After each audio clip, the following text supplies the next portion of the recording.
Have you ever felt like intimacy should feel better than it does? Maybe there's discomfort you've normalized. Maybe you've told yourself this is just how it is. Maybe you've never even had the vocabulary to describe what's been bothering you. You're not alone. And more importantly, you don't have to stay there. I'm Dr. Catherine Harris and sexual health educator, and today we're going to talk about something that doesn't get nearly enough attention. I'm Dr. Catherine Harris, clinical sexologist, and today we talk about physical and emotional comfort. Comfort is not a luxury in intimacy. It is the foundation. Without it, connection suffers. Comfort for you. Because here's something I tell my patients every single day. Comfort is not a luxury in intimacy. So today, I'm going to walk you through 5 practical, evidence-informed tips that can shift your experience. So today, I'm going to walk you through 5 practical, evidence-informed tips that can genuinely shift your experience. These tips are for everyone, every gender, every body type, every relationship structure. These tips are for everyone, every gender, every body type, every relationship structure. Before we dive in, I want to say something. There's a difference. Common means many people experience it. Normal is a different story. There's a difference. Common means many people experience it. Normal, as in expected and inevitable, is a different story. It can have emotional causes like stress, unresolved anxiety, past experiences, or low self-trust. It can have emotional causes like stress, unresolved anxiety, past experiences, or low self-trust, or relational causes. Understanding which of these is at play for you is step 1. The first tip is read your body. Before, during, and after intimacy, this sounds simple. It's actually a skill, and most of us were never taught it. We live in a culture that has historically treated the body as something to perform with.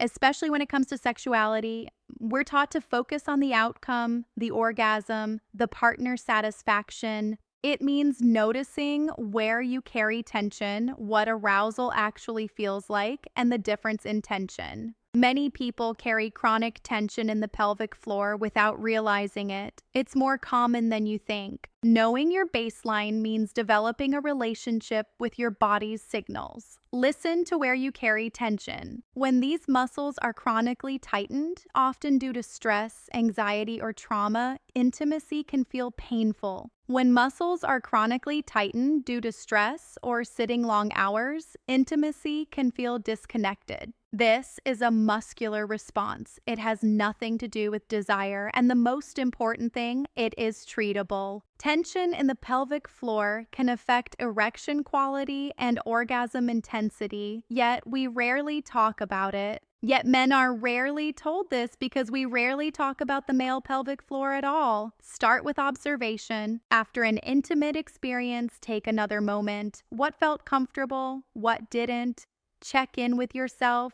Where is there tension? Where does your breath stop? You're not trying to fix anything, just listening. Over time, this practice builds body literacy, the ability to understand your own physical experience. The second tip is this: talk openly about lubrication and use it without shame. It's perfectly normal. Natural lubrication is influenced by many factors that have little to do with attraction or desire. Estrogen levels shift during the cycle, postpartum, or menopause. This is biology, not failure. So use lubricant freely and without apology. Water-based lubricants are safe and very versatile. Lubrication matters for everyone. It reduces friction and the risk of microabrasions. It's self-care. The third tip is this: communicate before the moment, not just during it. It starts outside the bedroom. When we say nothing, discomfort compounds and the nervous system associates intimacy with endurance.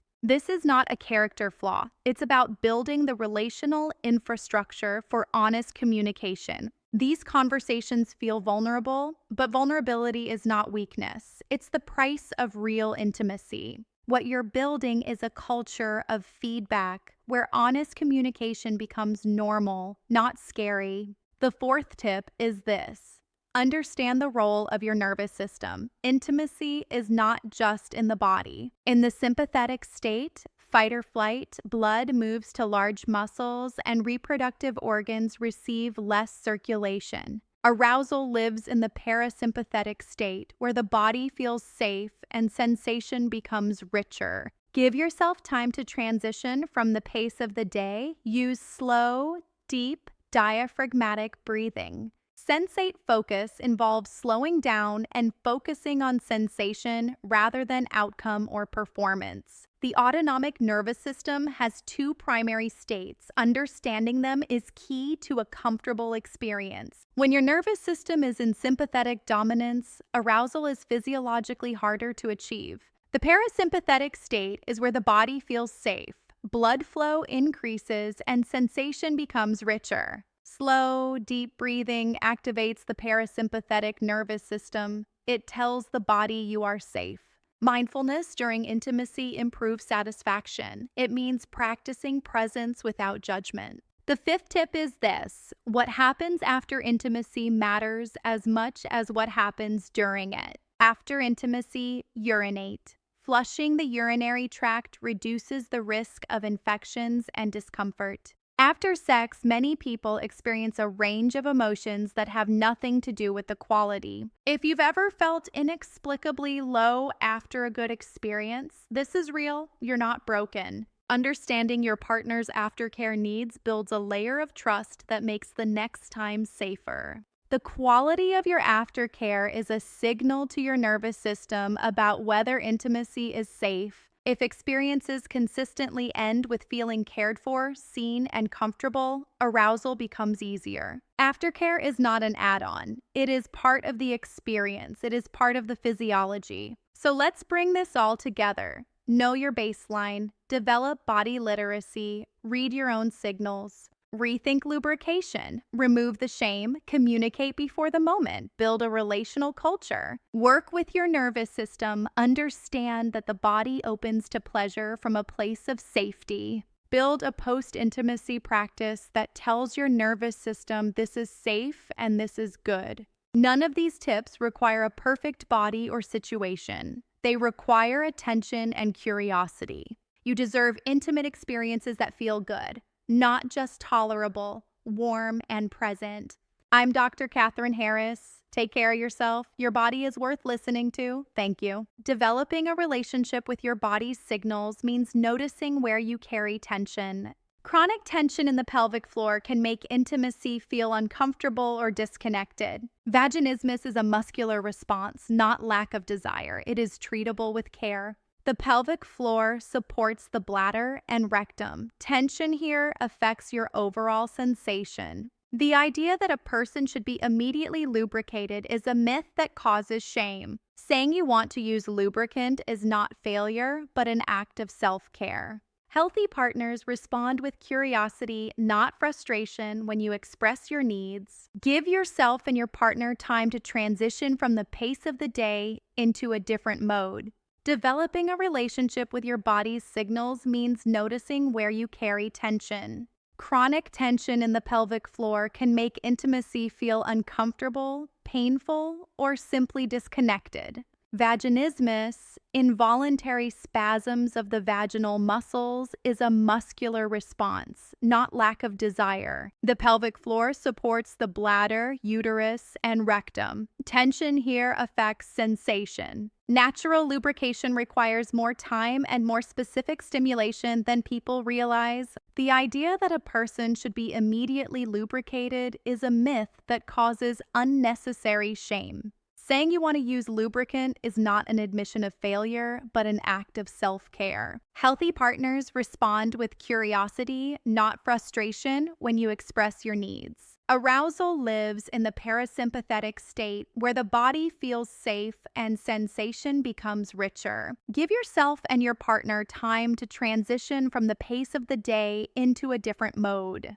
Arousal lives in the parasympathetic state. The nervous system needs to feel safe before the body can fully open to pleasure. Natural lubrication requires sufficient sleep and low stress. Chronic dehydration and poor nutrition can also play a role. প্রাকৃতিক lubrication প্রায়শই বেশি সময় এবং আরও সুনির্দিষ্ট উদ্দীপনা প্রয়োজন। এটি জীববিদ্যা ব্যর্থতা নয়। Develop a relationship with your body's signals. Notice where you carry tension and what arousal actually feels like. Sensate Focus teaches the nervous system that touch can be exploratory and safe, not performed or evaluated. Conditions like endometriosis or prostatitis can contribute to discomfort. Speak with a healthcare provider, experiment, and find what feels good for your body. Using lubricant is an act of mutual investment. Give yourself and your partner time to transition from the pace of the day into a different mode. Intentionality matters. Communication includes checking in about contraception and sexual health. These conversations reduce anxiety. None of these tips require a perfect body. They require attention, curiosity, and treating your comfort as a priority. Medications, high stress, and poor nutrition can reduce natural lubrication. Biology is not failure. Drinking water and getting enough sleep also matter. Checking in about contraception and sexual health status reduces anxiety, leading to a more relaxed nervous system and a more comfortable experience. For people with a history of trauma, the nervous system's responses can be complex. Dissociation or sudden loss of arousal are the body's way of trying to protect itself. Working with a therapist who specializes in somatic approaches or trauma-informed sex therapy can be profoundly helpful for your journey. Postcoital dysphoria involves feelings of sadness or anxiety after consensual, positive experiences. It likely involves complex hormonal shifts. You're not broken. What does your partner need after intimacy? Physical closeness, quiet, space? Understanding these needs builds a layer of trust.